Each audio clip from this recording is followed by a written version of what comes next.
Welcome to the PlanetLaundry podcast. This message is brought to you by PlanetLaundry, the magazine of the Coin Laundry Association. In this episode, we will hear from author and laundry business expert Stephen Bean, who will discuss how our psychological makeup impacts our financial decisions. Stephen regularly contributes to PlanetLaundry in his column, The Business Mind. You can read the full column entitled Understanding Our Economic Behavior in the July 2020 edition of the magazine. I've consulted with a great many laundromat owners over the years, and nearly all of them have been preoccupied with their financial decisions, either those that had been made in the past or those that the store operators anticipated making in the future. If recalling the past, many of these business owners confess to feeling a bit depressed or guilty over what they've turned out to be bad decisions. And if they're worried about the future financial decisions, they're typically somewhat anxious about what is yet to come. Therefore, my intent with this article is to attempt to relieve you of the past regrets and anxiety over the future when it comes to making financial decisions with your business, or even in your personal life, which hopefully will make you a happier and more self-assured person. With that said, I would like to introduce you to the blossoming and fascinating field of behavioral economics. My goal here is to explain how behavioral economics differs from conventional economics, as well as discussing how the two relate. Regular readers of my column surely will recall that I have alluded to this timely topic in the past. Make no mistake, plenty of what conventional economics has to offer is quite valid and most certainly useful. Behavioral economics simply adds more tools to your economic toolkit, thereby helping you to make more sense of why laundromat owners, and any business for that matter, often tap in completely financial reasons or non-financial reasons while making crucial decisions about money. The field of behavioral economics came into being due to significant research and advancements in neuroscience and psychology. These advancements have enabled scientists to study brain activity, including neurotransmitter chemicals flowing within the central nervous system, with a high degree of accuracy.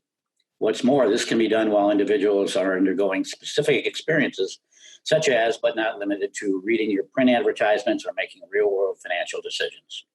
Some interesting new highly valid research discoveries are demonstrating that people typically don't behave the way conventional traditional economic principles assume they should when it comes to making financial decisions. For example, standard economic theory states that people, especially business owners, are all maximizers when it comes to money.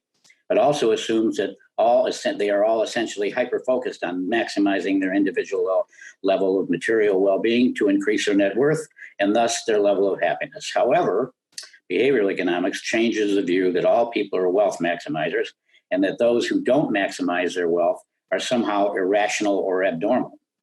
The behavioral economics approach also maintains that not all individuals have the capacity or the need to maximize wealth. In fact, behavioral economics accepts that both the business and non-business worlds are awash with non-maximizing behaviors, at least as defined by conventional economists.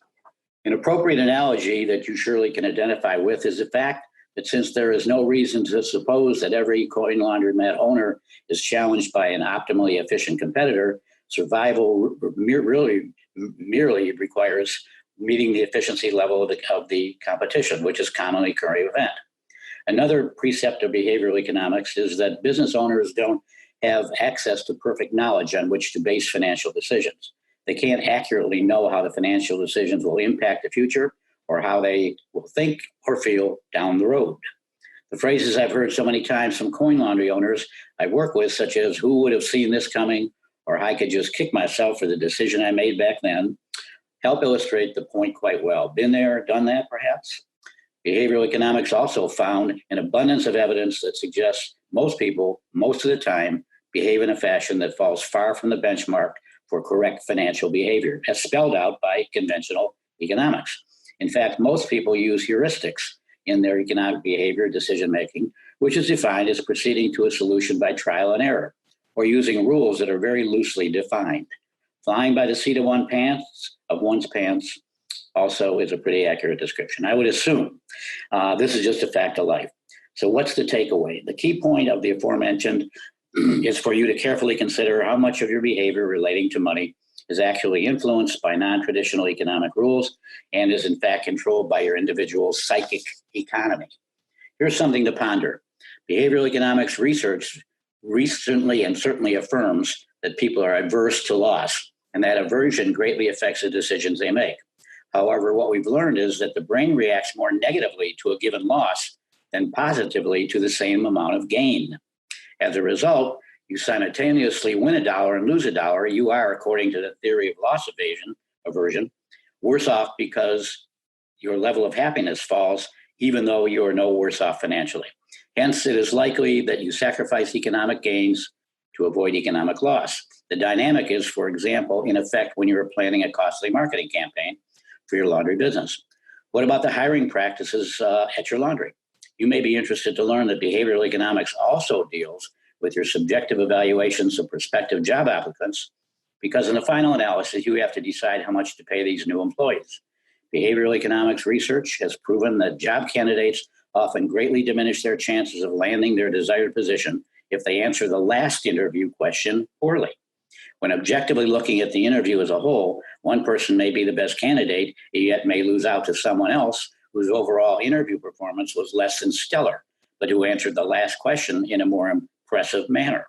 This rings true scientifically because we tend to remember beginnings and endings of events we've experienced far more so than recalling what actually transpired in the middle. This certainly applies to job interviews as well, even to the movies we've watched. If you read about and utilize the research findings of behavioral economics, you will have had another dimension added to your laundry management skills, and thereby have taken an important step to becoming the hero of your day-to-day drama. After all, business management growth comes from any new and innovative thinking, which in turn moves you toward a larger, expanded paradigm. And that's the direction in which we all should be headed. Thank you for joining us on our podcast today.